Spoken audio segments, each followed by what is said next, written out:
नाटक है ना, जैसे परमात्मा की लीला। भगवान भास्कर ने एक श्लोक लिखा है, शिवानंद लहरी में आया है, क्रीडार्थम सृजसी प्रपंच मकिलम क्रीड़ा मृगास्ते जना। अतः शिव जी ने अपनी खेल के लिए सृष्टि रची है। किसके लिए? खेल के लिए। शिव जी खेल रहे हैं और हम लोगों का क्या हो रहा है? पिस रहे हैं उस चक्की में, है कि नहीं? हमारी पिसाई हो रही है और शिव जी खेल रहे हैं। जैसे एक पिता होता है ना, पिता मतलब पिता कितने का? पिता है, उसका बच्चा है छोटा, 1 साल का 2 साल का। अब बच्चे के जो गाल होते हैं कोमल कोमल होते हैं, किंतु पिता को राग है उसको खिलाने का। राग होने के कारण वो अपनी दाढ़ी को बच्चे के मुख से रगड़ता है, तो बच्चे को तो कष्ट हो रहा है नहीं, किंतु उसको आनंद आ रहा है। तो यहाँ पर भगवान को तो खेल खेल रहे हैं भगवान, लेकिन उसमें जो जीव ने अपना मान लिया उसी को संसार धर्म की प्राप्ति हो गई। यहाँ पर भगवान नाटक के द्वारा खेल रहा है कि नहीं? नाटक कर रहा है भगवान। वहां से महिमन में आता है, भगवान ने अपने खेलने के लिए 7 सामग्री, प्राण आदि बनाए सामग्री, उसके साथ खेलता है। शमशान भूमि में जा करके शिव जी क्रीड़ा करते हैं। वहाँ शमशान भूमि में रहते निवास करते हैं शिव जी, रहते हैं नहीं? तो महाशमशान में शिव जी प्रतिदिन क्रीड़ा करते हैं, वहीं पर निवास करते हैं। 5 ज्ञानेंद्रिय, 5 कर्मेंद्रिय, 5 प्राण और अंतकरण, इसको लेकर के भगवान क्रीड़ा करते हैं। तो नाटक तो यहाँ पर कहते हैं नाटक दीपक के 10वां प्रकरण आरंभ करते हैं। तो कहते हैं यहाँ पर नत्वा श्री भारती तीर्थम विद्यारण मुनीश्वर अर्थो नाटक दीपास्य मया संक्षिप्त बक्ष्यते। श्री भारती तीर्थ और विद्यारण मुनि को नमस्कार करके कहते हैं नाटक दीपक नामक जो प्रकरण है, इस प्रकरण का जो विषय है मेरे द्वारा संक्षिप्त से कहा जाएगा, अतः उस कार्य में करूंगा। जो उनके गुरु ने जो व्याख्यान लिखा है, श्लोक लेके उनका मैं संक्षिप्त से उनके अर्थों को कहूंगा और अर्थों को खोलूंगा। तो यहाँ पर कहते हैं चिकित्सितस्य ग्रंथस्य निस् प्रत्युहे परिपूर्णाय अभिमत देवता तत्व अनु स्मरण लक्षणम मंगलम आचारन मंदाधिकारिणाम अनायस निष्प्रपंच ब्रह्मात्म तत्व प्रतिपत्ति सिद्धये अध्यारोप अपवादाभ्याम निष्प्रपंचम प्रपंच्यते शिष्याणाम वो सिद्धार्थम तत्वज्ञ कल्पितः क्रमः इति न्यायम अनुसृत्य आत्मनि अध्यारोपम तावद आह। तो यहाँ पर कहते हैं चिकित्सित ग्रंथ का जो लिखने की इच्छा कर रहे हैं, कर्तुमिच्छति चिकित्सा, ऐसे जिनको रचना करने की इच्छा करें ऐसे ग्रंथ को चिकित्सित, जो संकल्प कर लिया, दृढ़ संकल्प कर लिए, ऐसे उस ग्रंथ की निष्प्रत्यु है परिपूर्ण के लिए निर्विघ्न समाप्ति और परिपूर्ण हो जाए। निर्विघ्न इस ग्रंथ की परिपूर्ति समाप्ति हो जाए और इस ग्रंथ की ख्याति फैले। मंगलाचरण क्यों किया जाता है? एक तो विघ्न को नष्ट करने के लिए, जो हमारे ग्रंथ का कोई शुभ कार्य करने के में जो विघ्न आते हैं उनकी निवृत्ति करने के लिए मंगलाचरण किया जाता है। तो पहले मंगलाचरण कर दिया तो बीच में करने की क्या जरूरत है? कहते जितने अधिक मंगलाचरण करेंगे उतने ही ग्रंथ फलीभूत होगा और प्रचार को प्राप्त होगा और जो हमारे प्रतिबंधक है नष्ट हो जाएंगे। इसलिए कहा कि आदि में करना चाहिए मंगलाचरण, अंत में करना चाहिए और बीच में करना चाहिए। तो पंचदशीकार ने कई मंगलाचरण किए, इसलिए इनकी पंचदशी बहुत ये ग्रंथ है ना, सबसे ज्यादा प्रिय है और प्रसिद्ध भी है। इनका दूसरा और भी है ग्रंथ है, किंतु वो इतना ज्यादा प्रसिद्ध नहीं है। विवेक चूड़ामणि नहीं है, जीवन मुक्ति विवेक प्रकरण, जीवन मुक्ति विवेक है, इतना ज्यादा प्रसिद्ध नहीं, ज्यादा कम पढ़ते हैं उसको, लेकिन पंचदशी बहुत पढ़ते हैं क्योंकि इन्होंने मंगलाचरण किया हर किसी एक प्रकरण में। तो इन प्रसिद्ध है, भगवान भास्कर के ग्रंथों के समान ही इसकी प्रसिद्धि है। विवेक चूड़ामणि आदि भी इतनी कोई ज्यादा नहीं पढ़ता, किंतु इसको ज्यादा पढ़ते हैं। प्रकरण राज।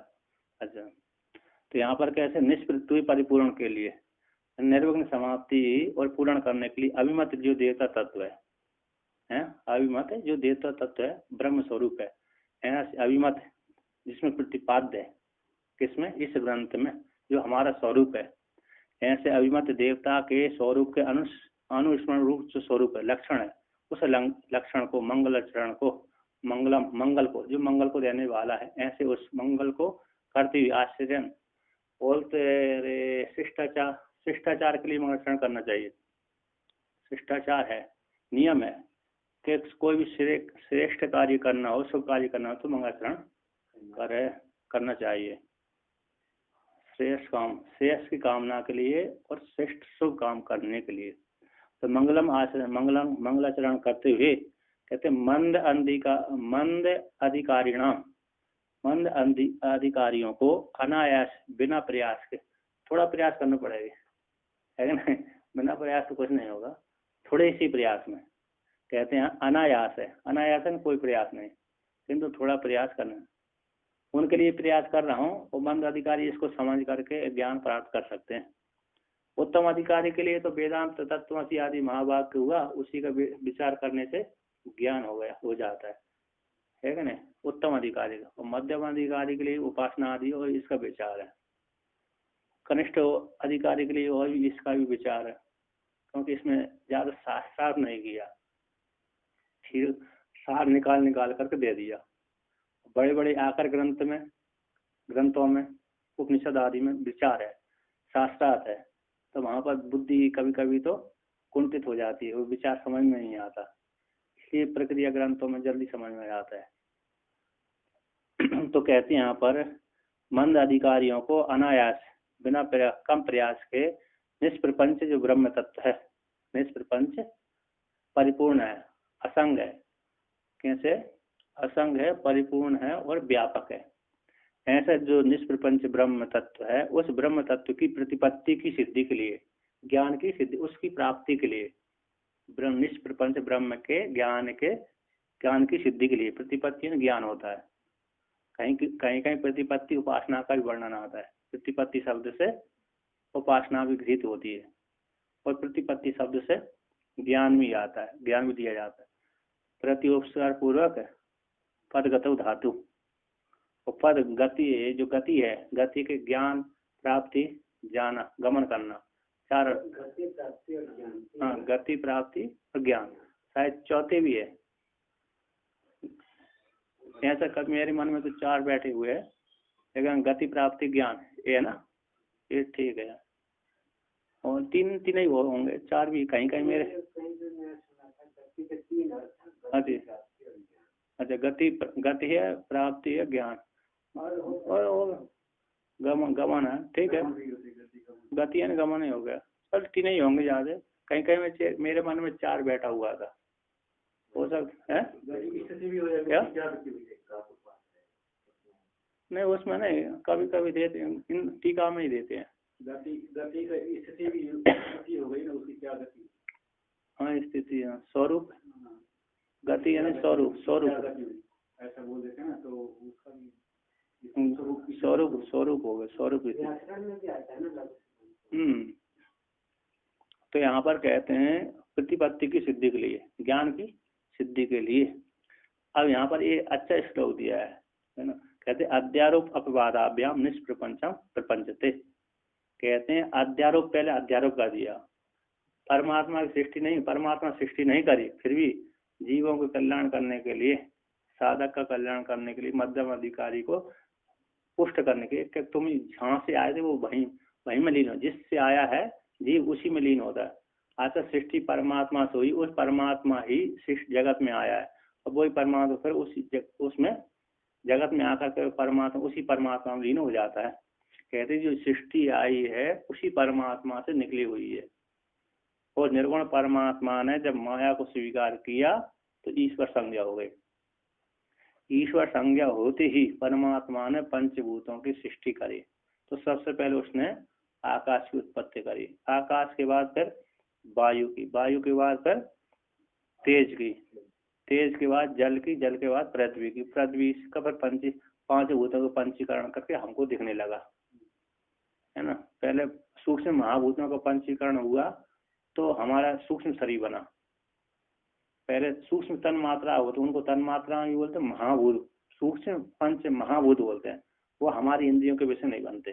जो सूक्ष्म महाभूत होते हैं वो हमारी इंद्रियों के विषय नहीं बनते, किंतु जो स्थूल महाभूत होते हैं वो ही हमारी इंद्रियों के विषय बनते हैं। उसमें भी 4 भूत, 5वां भी आकाश शब्द को लेकर के आकाश ज्ञान होता है। 5वां शब्द को लेकर के 4 का तो हमको दिख रहा है। तीसरा भूत भी हम स्पर्श के द्वारा जानते, चक्षु इंद्रिय का विषय नहीं बनता, क्योंकि श्रुति में उसको सत्य ऐसा करके बोला है। सत्य यानी दिख रहे हैं, पृथ्वी जल तेज, और त्यच्चा आकाश और वायु इंद्रिय का, चक्षु इंद्रिय का विषय नहीं है। मूर्त ब्राह्मण में ये वाक्य आया है, यानी बृहदारण्यक उपनिषद के पहले खंड के 2 अध्याय में आया है। तो यहाँ पर कहते हैं पहले उस परमात्मा से ये पंचभूतों का निर्माण किया, इसके पश्चात फिर उसी परमात्मा में ये पंचभूत अब सृष्टि कर दी। सृष्टि करने के पश्चात जब संहार करते हैं तो पृथ्वी जल में लीन होती है, जल तेज में लीन होता है, तेज वायु में लीन होता है, वायु आकाश में, आकाश परमात्मा में, ईश्वर में लीन होता है, ईश्वर अपने स्वरूप में स्थित हो जाता है, निर्गुण परमात्मा में लीन हो जाता है। तो कहते हैं ये अध्यारोप और अपवाद के द्वारा निष्प्रपंच जो परमात्मा उसका प्रपंच विस्तार दिखलाते हैं, कहा गया है। किसके लिए कहा गया है? बोलते शिष्याणाम बोध सिद्ध्यर्थम, शिष्यों को बोध की सिद्धि कराने के लिए। तत्पज्ञ ही कल्पिता क्रम, ये तत्पज्ञों के द्वारा, वेद वेदताओं के द्वारा तत्व के स्वरूप को जानने वाले, अपने आप तत्व और त्वम के स्वरूप को जानते हैं, उसी को तत्व बोलते हैं। तत्व और त्वम के द्वारा, जो तत्व और त्वम, तत्पदवाच्य ईश्वर और त्वम पदवाच्य जीव, इन दोनों का जो एक है, जो जानते हैं, उनको बोलते हैं तत्वज्ञ। ऐसे तत्वज्ञों के द्वारा एक क्रम की कल्पना की गई है, कल्पित है, इसलिए मिथ्या है। जो कल्पित होता है वो मिथ्या है, वास्तव में नहीं हुई है। सृष्टि आदि जैसे स्वप्न में आप अपने कल्पना कर लेते हैं, दिख जाता है, किंतु जागृत में आते वो नष्ट हो जाता है। यदि स्वप्न का जगत है, कल्पित स्वप्न का जगत यदि सत्य होता तो जागृत अवस्था में आते ही वो दिखना चाहिए था, किंतु नहीं दिखता है कि नहीं। स्वप्न का देखा हुआ जगत है, स्वप्न काल में सत्य प्रतीत हो रहा है, किंतु जागृत में आते ही, जागृत सुसुप्ति में जाते ही बाहर हो जाता है, इसलिए सत्य नहीं है। उसी प्रकार जैसे स्वप्न का सत्य नहीं है, उसी प्रकार जागृत का भी सत्य नहीं है, किंतु ये बड़ा स्वप्न देख रहे हैं हम, इसलिए अभी जागे नहीं है। जब स्वरूप में जाएंगे, स्वरूप में जब जाग जाएंगे तब हमको एक कैसे लगने लगेगा, स्वप्न के समान ही लगेगा, है ना। अभी हम श्रुतियों के द्वारा जान रहे हैं कि मिथ्या है, अभी यथार्थ ज्ञान तो नहीं, यथार्थ अनुभूति नहीं हो पाई। श्रुतियों के द्वारा पक्का तो बैठ गया कि जगत मिथ्या है। जैसे प्रत्यक्ष उदाहरण, नर्मदा जी के तट पे हम खड़े हैं, नर्मदा जी के उस पार के जो वृक्ष है नर्मदा जी के जल के भीतर दिखते हैं, नहीं है फिर भी दिख रहे हैं। जल के भीतर वृक्ष नहीं है, पहाड़ नहीं है जल के भीतर, फिर भी पहाड़ी परछाई उस जल में दिख रही है, जानते हुए भी दिख रही है ना, जानते हुए भी और दिखती है, भ्रांति से दिखती है। तो कहते हैं तत्वज्ञों के द्वारा ये शिष्यों को बोध कराने के लिए, बोध की सिद्धि के लिए तत्वज्ञों के द्वारा एक क्रम की कल्पना की गई है। इति न्याय का अनुसरण करते हुए आत्मा में अध्यारोप को तावत कहते हैं। परमात्मा द्वयानंद पूर्णः पूर्वं स्वमायया स्वयमेव जगत भूत्वा प्राविशज्जीव रूपतः। कहते हैं परम आत्मा आनंद, अद्वय आनंद पूर्ण, जो परम है, सबसे उत्कृष्ट है, आत्मा है, अतीत सबको ग्रहण करने वाले को आत्मा बोलते हैं। अत सातत्य गमने, अत भक्षणे, और दाने भी के धारण करने वाले थे, एक और तीन धातुओं से आत्म शब्द बनता है। अत सातत्य गमने हो गई और अध भक्षणे हो गई, और एक और धातु है सभी को धारण करती है, तो आत्मा नाम से कहेगा। तो 4-5 धातु, चार धातु है तो 3 धातु है तो 4 धातु के द्वारा आत्मा शब्द बनता है।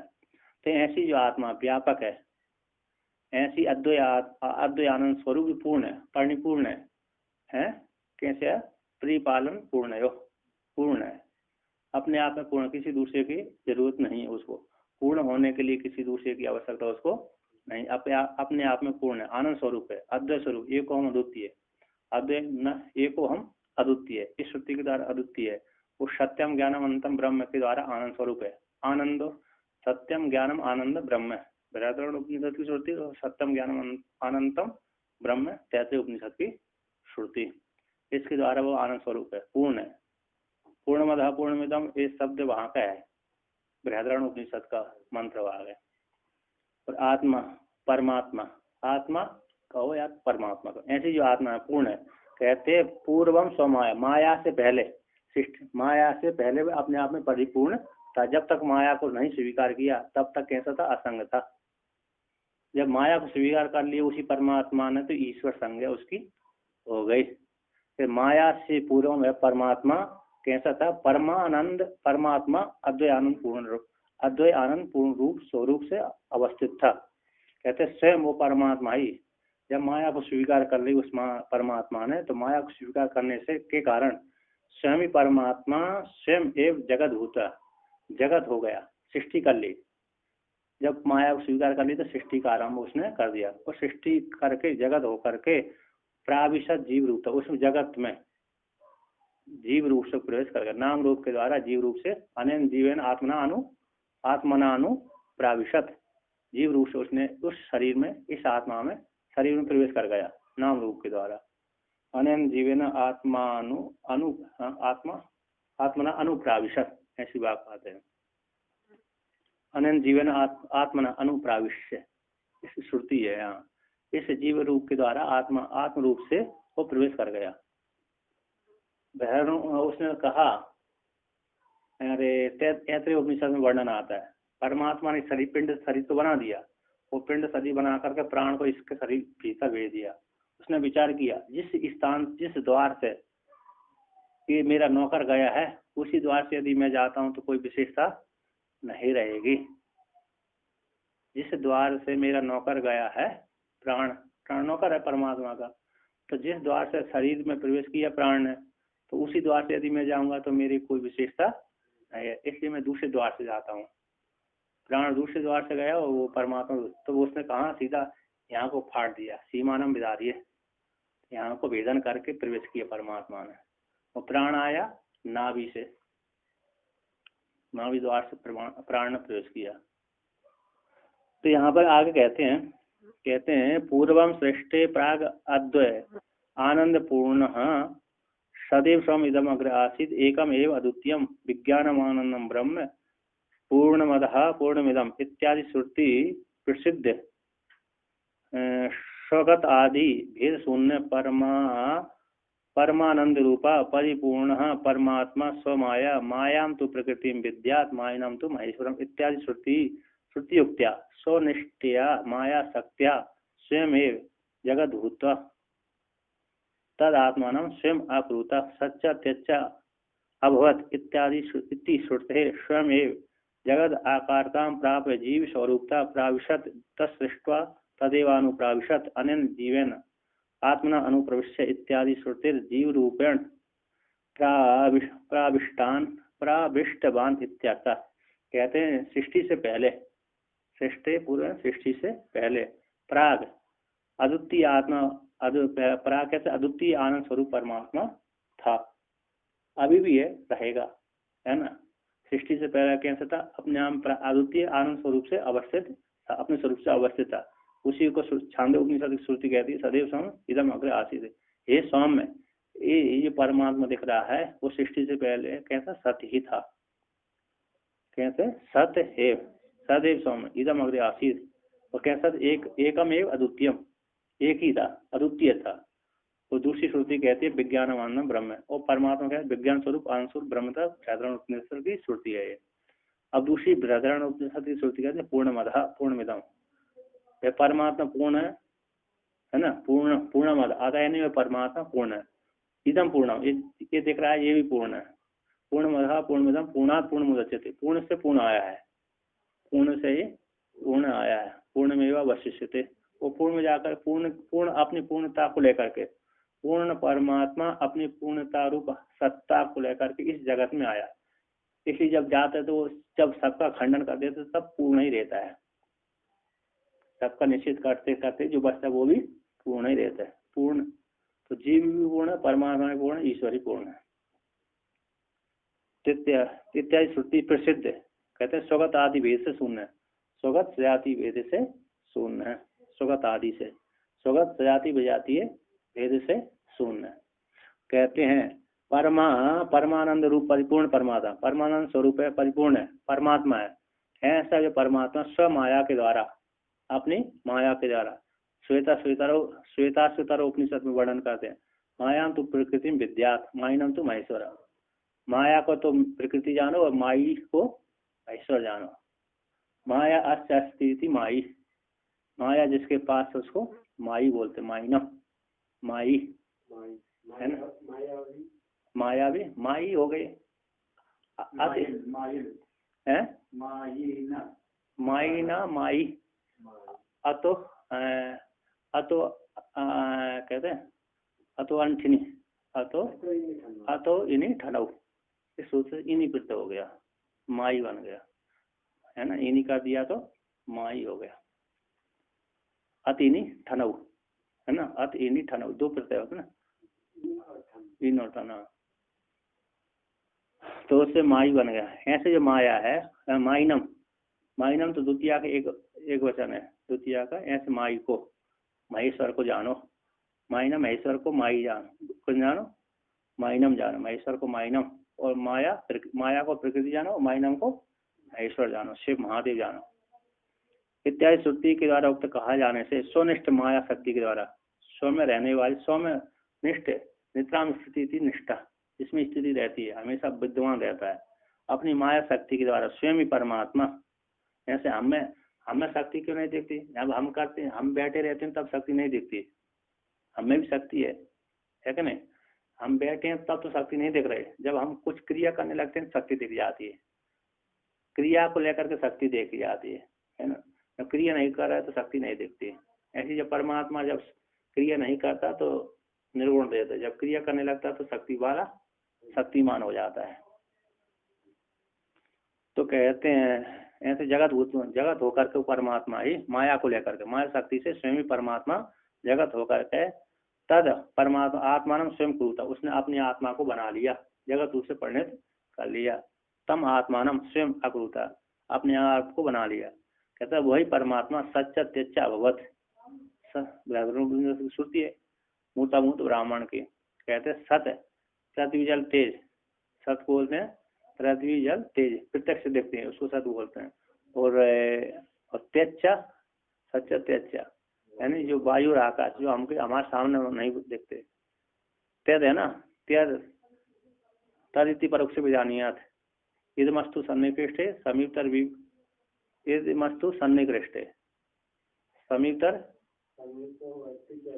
एतद रूपम परोजे विजानिया, एतद रूप का है, त्यद है ना, त्यद का रूप है, त्यद भी पर दूर में आता थोड़ा, तो त्यद यानी हमारे प्रत्यक्ष इंद्रिय के वैसे नहीं बनते। चक्षु स्पर्श त्वचा का तो वायु बन रही है, किंतु यहाँ पर नेत्र का विषय लेना, किसका? चक्षु इंद्रिय का विषय वायु नहीं बनती। तो ऐसे सच त्यच्च परमात्मा हो गए इति श्रुति से। स्वयं ही परमात्मा जगत के आकार रूप को धारण करके प्राप्त करके जीव रूप से प्राविशत, परमात्मा जीव रूप से उस जगत में प्रवेश कर गया।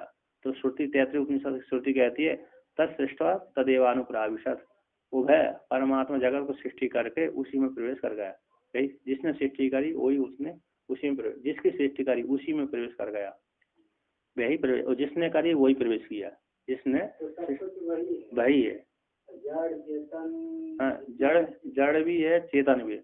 इसीलिए तो विधि मुख से जब चिंतन हम करते हैं आत्मा का, विधि मुख से जब आत्मा का चिंतन करेंगे तो मैं ही पृथ्वी हूँ, मैं ही जल हूँ, मैं ही तेज हूँ, मैं ही आकाश हूँ, मैं ही पंचभूत हूँ, मैं ही, मन बुद्धि चित्त अहंकार मैं ही हूँ सब कुछ।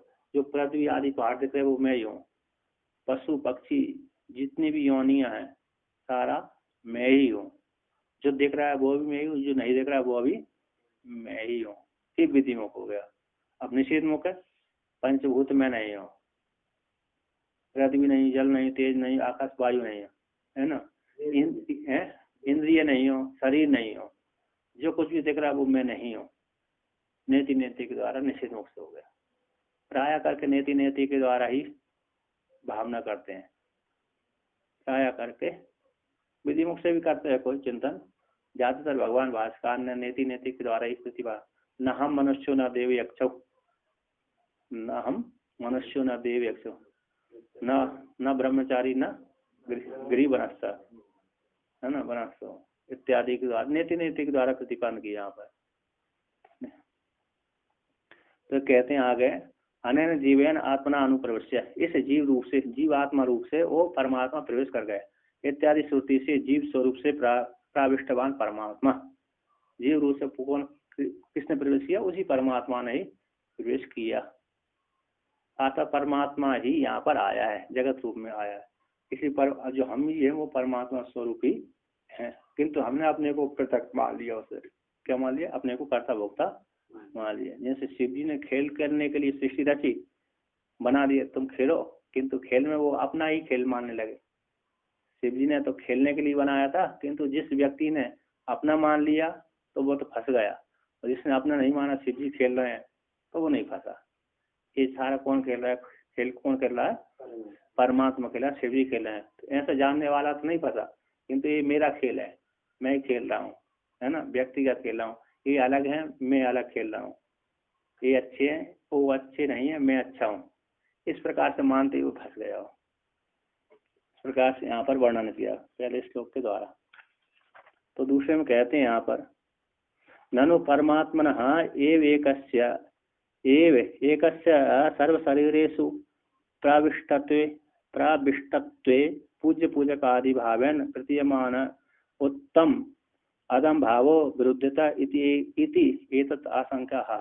कहते हैं पूर्व पक्ष यहाँ पर प्रश्न कर रहा है, एक ही परमात्मा है सारे शरीरों में, सारे शरीरों में जब एक ही परमात्मा है, वही परमात्मा प्रवेश किया जीव रूप से, ऐसे सारे शरीरों में एक ही परमात्मा के प्रवेश किए जाने पर पूज्य पूजक आदि भाव रूप से प्रतिमान होने पर भी उत्तम आदि भाव में विरोध हो रहा है ना, क्योंकि मैं पूज्य हूँ, आप पूजक हैं, है कि नहीं? मंदिर में विष्णु भगवान पूजनीय हो गए, हम पूजक हो गए। जब परमात्मा तो एक है तो वो पूजक क्यों, वो पूज्य क्यों गए और हम पूजक क्यों हो गए, है ना? हम भी परमात्मा तो है ही, हम भी पूज्य होना चाहिए, है कि नहीं? हमको भी पूज्य होना चाहिए। हम पूजा क्यों कर रहे हैं, है कि नहीं? तो यहाँ पर कहते सब एक ही परमात्मा का सारे शरीरों में प्रविष्ट हो जाने पर पूज्य पूजा का आदि भाव रूप से प्रतिमान होने पर, प्रतिमान जो हो रहा है वह उत्तम भाव परस्पर कैसे विरुद्ध है, इति आशंका को लेकर कहते आह कि परमात्मा में पूज्य पूजक भाव नहीं है, वो तो उपाधि में पूज्य पूजक भाव आ गया। कैसे, किस में आ गया? उपाधि को लेकर के आया। परमात्मा में कोई पूज्य पूजक भाव नहीं है। तो कहते हैं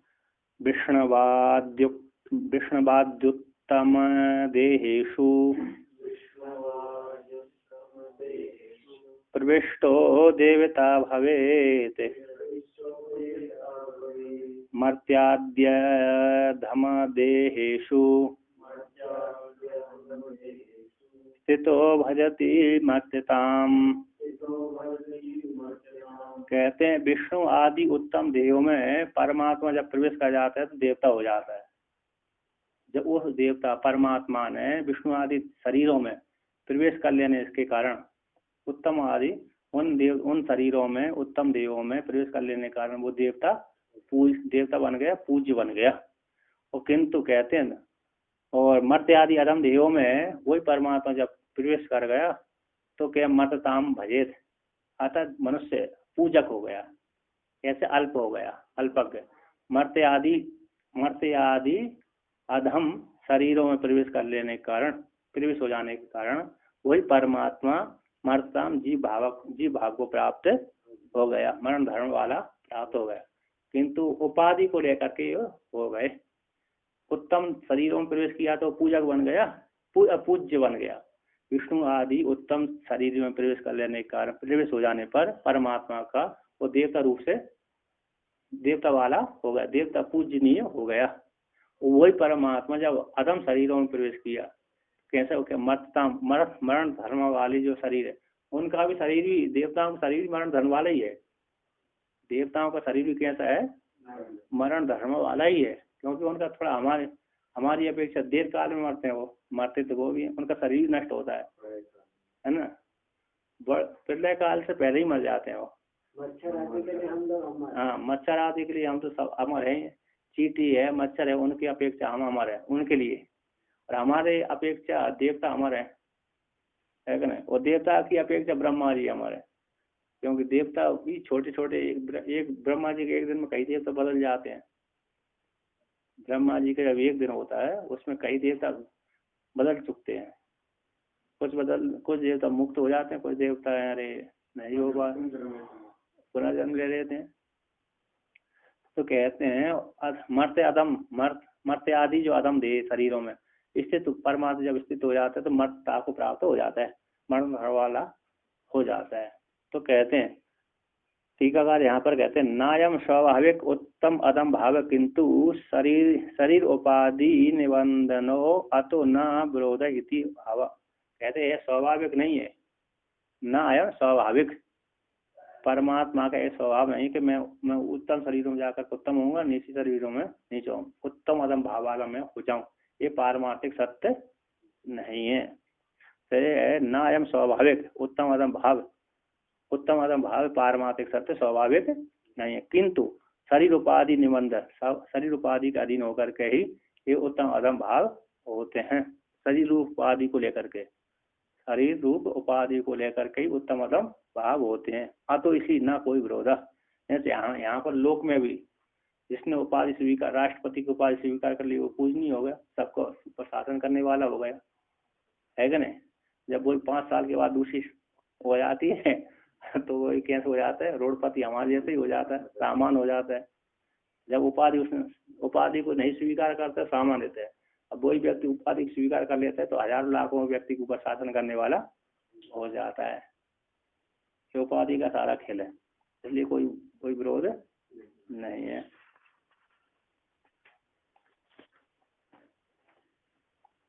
ये सृष्टि अनादि है कि नहीं, सृष्टि अनादि से चली आ रही है। एक श्लोक अनादि के षडात्मा का, जीव ईशो विशुद्ध चित तथा जीव ईशयोर भेदा अविद्या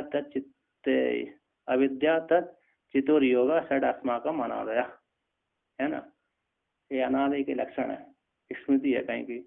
जीव है, ईश है, जीवात्मा, ईश्वर, विशुद्ध आत्मा, विशुद्ध चेतन, और विशुद्ध जीव हो गया, ईश्वर हो गया, विशुद्ध चेतन हो गया, और जीव ईश्वर का भेद हो गया। जीव और ईश्वर का भेद है, और अविद्या का चेतन का योग है। 1 2 3 4 और 5 6, हाँ, अविद्या और अविद्या चेतन का योग। कहते हैं जीव हो गया, ईश्वर हो गया, विशुद्ध चेतन हो गया, और जीव ईश्वर का भेद 4 हो गया, अविद्या 5 हो गई, और अविद्या और चेतन का योग ये 6 हो गए। ये 6 अस्मा कैसे अनादि है, अनादि काल से चले आ रहे हैं। इनको अनादि बोलते हैं। चेतनों में यहाँ पर है ना, जीव भी अनादि है, ईश्वर भी अनादि, विशुद्ध चेतन भी अनादि है, और जीव ईश्वर का जो भेद आ रहा है ये भी अनादि है, और अविद्या भी अनादि है, और अविद्या और चेतन का योग भी संबंध अनादि है। इनको षडात्मा का अनादि बोलते हैं, ये आता है। तो इसलिए अनादि चला आ रही, इसलिए हमने अपने को अनादि काल से कैसा मान लिया था, जीव मान लिया था, इसलिए जीव हम बन गए, किंतु है तो नहीं हम जीव हम है तो। जब हमने माया को स्वीकार कर लिया, विद्या को स्वीकार कर लिया, तो जीव बन गए। यहाँ पर भी एक ये है, कोई अरे जीव को है ना, कोई चिदाभास रूप से मानता है, अंतःकरण अवच्छिन्न, कोई अंतःकरण अवच्छिन्न रूप से मानता है, कोई उपरित चेतन रूप से मानता है, और कोई प्रतिबिंब रूप से, कोई आभासवाद से। 4 मत हैं जीव में भी। एक आभास रूप से पंचदश शिकार मानते हैं, पंचदशीकार और ये पार्थिकार का एक ही मत है। आभासवाद अर्थात अविद्या और माया में चेतन का आभास पड़ गया, वही जीव है। और एक प्रतिबिंबवाद है विवरणकार का, पद्मपादाचार्य भगवान, उनके मत के अनुसरण करने वाले हैं। कौन? सर्वज्ञात मुनि, प्रकाशात मुनि, विवरण लिखे हैं। और अंतकरण अवच्छिन्न वाचस्पति मिश्र का है, उपहित चैतन्य, उपहित रूप से एक जीव बात का हुआ है, ये मधुसूदन सरस्वती का। तो 4 मत हैं, 4 कभी 3 कभी 4 हैं, ऐसे हो। अब आगे कहते हैं यहाँ पर इत्तम, यहाँ पर कहते हैं, यहाँ पर वर्णन के अज्ञान उपहित, अज्ञान से उपहित बिंब चैतन्य ईश्वर कहलाता है। एक कहते हैं अज्ञान से उपहित बिंब चेतन ईश्वर कहलाता है और अज्ञान प्रतिबिंब चेतन जीव कहलाता है, एक मत है। और दूसरा मत है अज्ञान अनुपहित शुद्ध चेतन ईश्वर कहलाता है, अज्ञान से उपहित नहीं होता, और अज्ञान उपहित जीव कहलाता है। ये मुख्य वेदांत सिद्धांत एक जीववाद नामक सिद्धांत है, एक जीववाद। दृष्टि सृष्टिवाद इसको भी कहते हैं, दृष्टि सृष्टिवाद, जैसी दृष्टि होती है उसी प्रकार सृष्टि। अज्ञान से अनुपहित शुद्ध चेतन ईश्वर, अज्ञान से उपयोग नहीं है उसको शुद्ध चेतन ईश्वर कह रहा हूँ, और अज्ञान से उपहित हो गया जीव हो गया, इसको एक जीव दृष्टि सृष्टिवाद। जैसे हमने एक स्त्री है, एक स्त्री उसमें है तो एक, किंतु हमने कल्पना कर ली अनेक प्रकार की उसमें। उस स्त्री में अपने उसके पुत्र ने उसकी माँ में माँ दृष्टि कर ली, उसका भाई ने उसकी बहन ने दृष्टि कर ली, लड़की ने उसकी माता दृष्टि कर ली, पिता ने उसको पुत्र दृष्टि कर दी, है कि नहीं। अन्य व्यक्ति ने अन्य संबंध जोड़ लिए, पति ने उसको पत्नी दृष्टि कर ली, है तो एक लेकिन अनेक प्रकार में विभक्त हो गए, है कि नहीं। इसी को बोलते हैं दृष्टि में सृष्टि। जो दृष्टि में सृष्टि करता है ना उत्तम है, जो सृष्टि में दृष्टि करता है वो गौण हो जाता है। जैसे सृष्टि उसी प्रकार दृष्टि करता है वो गुण देता है, अधम कहलाता है, मध्यम कहलाता है। किंतु जो दृष्टि में सृष्टि करता है वो उत्तम कहलाता है, और सबसे अत्यंत श्रेष्ठ कहलाता है, वो उत्तम अधिकारी कहलाता है। इसने दृष्टि में सृष्टि कर ली। और जो सृष्टि सामान्य व्यक्ति सृष्टि में दृष्टि करते हैं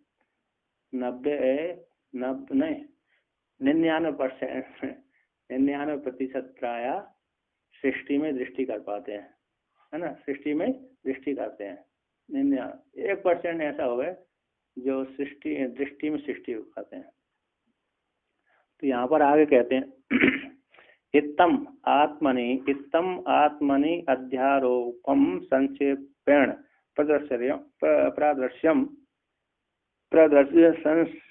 संसाधनम तद अपवादम संक्षिप्त दर्श्यति। कहते हैं इत्तम, इस प्रकार से आत्मा में अध्यारोप को संक्षेप से दिखला करके साधन के सहित उसका अपवाद को संक्षेप से दिखलाते हैं। कहते हैं अनेक जन्म भजनात्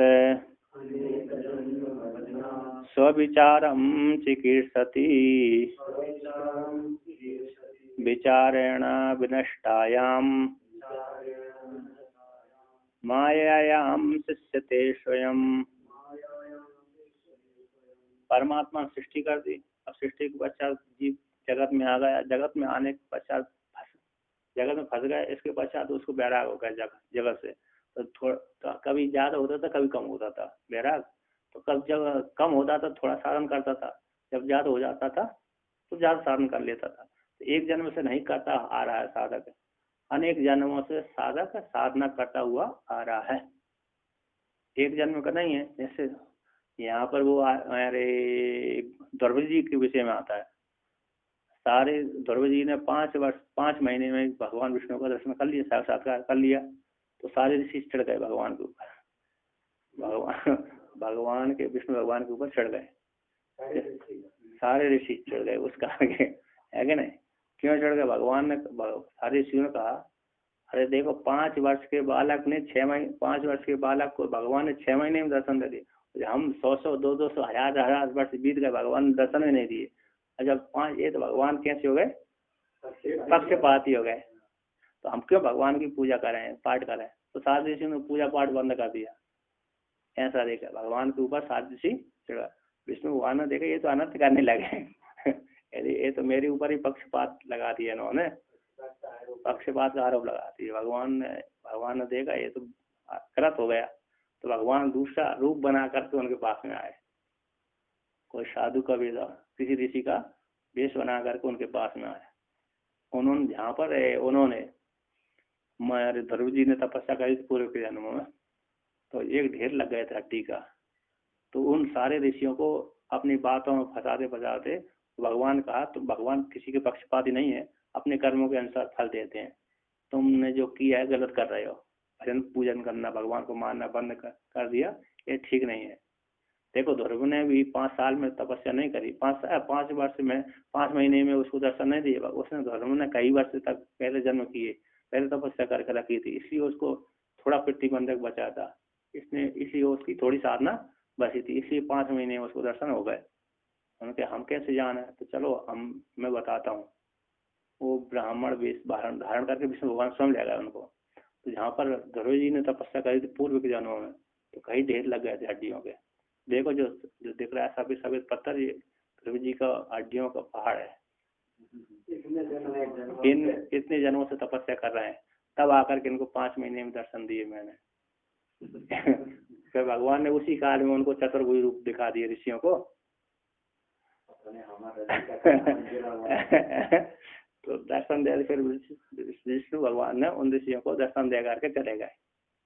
अतः फिर ऋषियों ने आराधना साधना करना चालू कर दिया।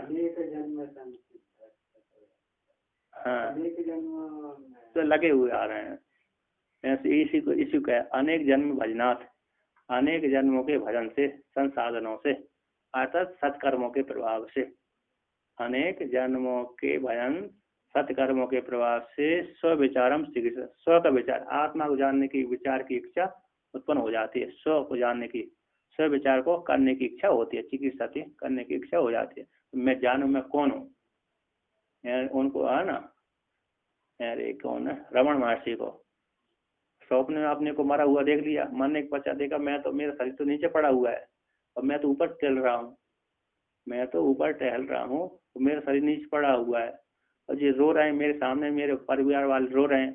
तो रो रहे हैं वो मैं हूँ अथवा मैं जो मैं भूंगा हूँ ये मैं हूँ, तो मैं हूँ कौन।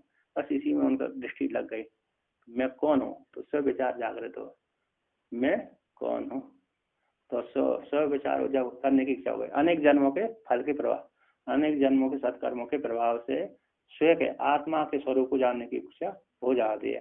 कहते हैं विचार विनष्टायाम है, विनष्टायाम मायाम, विचार के द्वारा जो माया है, जब विचार के द्वारा माया की विनष्ट हो जाती है, विचार के द्वारा विनष्ट माया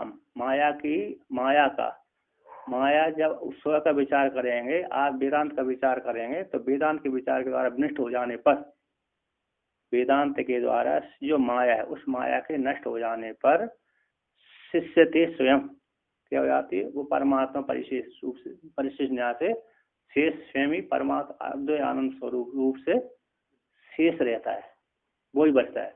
जब माया निकल गई, उससे हट गई, नष्ट हो गई, जैसे धाय वस्तु को अग्नि ने जला दिया, अब कोई जलाने की योग्य बचा ही नहीं, परिशेष से कोई बचा ही नहीं है, मात्र अग्नि से शेष रह जाती है कि नहीं, अंगारी रूप से अग्नि शेष रह जाती। उसी प्रकार परमात्मा विचार वेदांत रूप विचार के द्वारा, वेदांत रूप आत्मा के विचार के द्वारा जो माया थी पहले से लगी हुई थी, उसमें अज्ञान के कारण, अज्ञान रूप माया के नष्ट हो जाने पर स्वयं आत्मा रूप से स्वयं आत्मा परिशेष न्याय से शिष्यते शेष रहता, बचता है, स्वयं अवस्थित रह जाता है, वही परमात्मा है। जब तक वेदांत का विचार नहीं करेंगे, आत्मा का विचार नहीं करेंगे, तो परमात्मा शेष होता हुआ भी नहीं रहता, शेष है कि नहीं। अपने को क्या मानते, प्रकर्ता भोक्ता ही मानते हैं, मैं मेरा करता है। कहते हैं टीकाकार यहाँ पर कहते हैं अनेक जन्म भजनाद अनेकेषु जन्मसु अनुष्ठितानां कर्मणां ब्रह्मणि समर्पण रूपाद भजनात् स्वविचारम स्वस्य आत्मनो ब्रह्म स्वरूपस्य ज्ञान साधनम श्रवणादिकं चिकीर्षति कर्तुमिच्छति, ततः विचारेण विचार जनित ज्ञानेन मायां स्वस्य अद्वय आनंदत्वादि रूप आच्छादिकायाम अज्ञान अविद्या आदि शब्द वाच्यायाम विनष्टायाम निवृत्तायाम स्वयं अद्वय आनंद पूर्ण परमात्मा एक अवशिष्य थे। कहते अनेक जन्मों के भजन से अनेक जन्म अनुष्ठित जो कर्म है उन कर्मों को करके अपने लिए नहीं किए, अपने लिए नहीं, और कर्म कर रहे हैं और भगवान को ब्रह्म में समर्पण कर रहे हैं। ऐसे महाराज जी कहते थे हमारे भगवान के पास से काम और फल जल क्यों नहीं चढ़ता। हम भगवान के ऊपर तो प्रतिदिन जल चढ़ाते ही हैं, किंतु जब जल चढ़ाते हैं तो वो शिव जी के पास नहीं पहुंचता। क्यों नहीं पहुंचता? क्योंकि बीच में कामना आ जाती है। जल हम शिव जी के ऊपर चढ़ाते हैं, चढ़ाने के लिए ले जाते हैं मंदिर से, जल नर्मदा जी का जल लाते हैं हम चढ़ाने के लिए भगवान शिव जी के ऊपर, चढ़ा भी देते हैं, किंतु वो शिव जी के पास नहीं पहुंचता, बीच में ही अटक जाता है वो जल। क्यों अटक जाता है वो? क्योंकि बीच में कामना आ जाती है, वो कामना ही रोक लेती है वो जल को, इसी शिव जी के चरण धुल ही नहीं पाते। जब शिव जी के चरण धुले ही नहीं तो हमारे अंतर्करण साफ कैसे होगा, है ना। शिवलिंग का कामना, अरे हमारा ये ठीक हो जाए, हमको बुद्धि आ जाए, हमारा हमारा ये ठीक हो जाए, हमको संपत्ति मिल जाए, हमारा पुत्र पत्नी आदि, हमको भी बाबा को लिए खूब मेहनत बन जाए, बड़ा आश्रम बढ़ जाए, बाबा को लिए क्या हुआ है कि नहीं, खूब हमारे भगत जुड़ जाए, बड़ा आश्रम बन जाए, मेरी जय जयकार हो जाए, ख्याति फैले। महात्मा को सबसे ज्यादा इच्छा होती है कि सब लोग मुझे सम्मान दर ख्याति फैले, है कि नहीं, बड़ा आश्रमधारी हो जाऊंगा, तो जीवन वाला करते हैं, क्यों नहीं। जो अखाड़े वाले थे तो नहीं, जो मंडलेश्वर बनते हैं ना अखाड़े में, वो क्या उन्हीं की काम नहीं थे ख्याति की, नहीं तो क्यों बनते मंडलेश्वर हैं। और वो अखाड़े जब मंडलेश्वर बनते हैं तो एक अखाड़े के लिए, मंडलेश्वर बनने के लिए उनको कम से कम 2-3 करोड़ रुपए देना पड़े, 1 करोड़ है क्या, 1 करोड़ अखाड़े वालों को देव, भंडारा देव, तब वो उनकी जय जयकार करते हैं। वो कुंभ के समय जय जयकार उनकी अच्छी होती है, बाकी समय तो फिर उनको पैसा बटोरने लगती है, भक्तों के पास में पैसा बटोरने के लिए जाना पड़ती है, और नहीं गए तो फिर अखाड़े वाले कहेंगे तुम पैसा भंडारा नहीं करे, छोड़ो अब इसको। हाँ, उसमें क्या, भंडारा जो नहीं करता उसको निकाल देते हो, निकाल दिए भंडारा जिसने नहीं करा ना 1 साल में, 1 साल तक बनी रहती है। अखाड़े में यदि भंडारा नहीं करेंगे आप हर कुंभ में 1-2 आदि, तो निकाल देंगे वो। ऐसे जैसे यहाँ पर है ना, 5 साल में निकाल, हर गए तो निकाल देते हैं ना, ऐसे वहाँ भी है 3 साल में आपको भंडारा करना ही पड़ेगी समष्टि। तो समष्टि में जब भंडारा करेंगे तो भक्तों के यहाँ जी हजूरी करनी पड़ेगी, है कि नहीं, उधर के पैसे इधर देना पड़ती है, यही है उसकी। तो कहते ब्रह्म में अपने स्वनिष्ठ कर्मों का ब्रह्म में समर्पण रूप भजन से स्विचार स्व आत्मा के ब्रह्म स्वरूप का ज्ञान का साधन कौन है, श्रवण आदि को करने की इच्छा हो जाती है। तो उससे क्या हो जाएगा, तथा उससे स्व विचार के द्वारा, आत्मा के विचार से, विचार जनित ज्ञान के द्वारा, विचार से उत्पन्न होने वाली जो ज्ञान है, उस ज्ञान के द्वारा माया में आत्मायन स्व का अद्वय आनंद आदि जो रूप को आच्छादन करने वाली जो माया है, जो माया में स्व का कैसे रूप था, अद्वय आनंद स्वरूप आता है। स्व का हमारा जो स्वरूप है कैसे, अद्वय आनंद स्वरूप है, ऐसे अद्वय आनंद रूप को उसने ढांक लिया, आवरण कर लिया। ऐसे आवरण करने वाली उस माया को अज्ञान को कैसे, अज्ञान अविद्या आदि शब्द से वाच्य, अज्ञान के नाम से जानी जाती है, अविद्या के नाम से जानी जाती है, माया के नाम से, और 4-5 नाम है उसके, अविद्या, अज्ञान, माया, प्रधान प्रकृति, 5 नाम, 5-6, एक और भी होंगे, है महत्व बुद्धि है, अज्ञान हो गया, अविद्या हो गया, माया हो गया, प्रकृति हो गई, प्रधान हो गया, ये हो गए। इतने पर्यायवाची नाम है उसके। इनके नाम से जानी जाने वाली वो माया में, माया के भ्रष्ट हो जाने पर, निवृत्त हो जाने, भ्रष्ट है निवृत्त हो जाने पर, जब निवृत्त हो गए ज्ञान के द्वारा, वेदांत से विचार जनित वेदांत के द्वारा निवृत्त हो जाने पर स्वयं अद्वैत आनंद पूर्ण जो परमात्मा ही अवशेष रहता है। इस प्रकार से वर्णन किया है कि नहीं।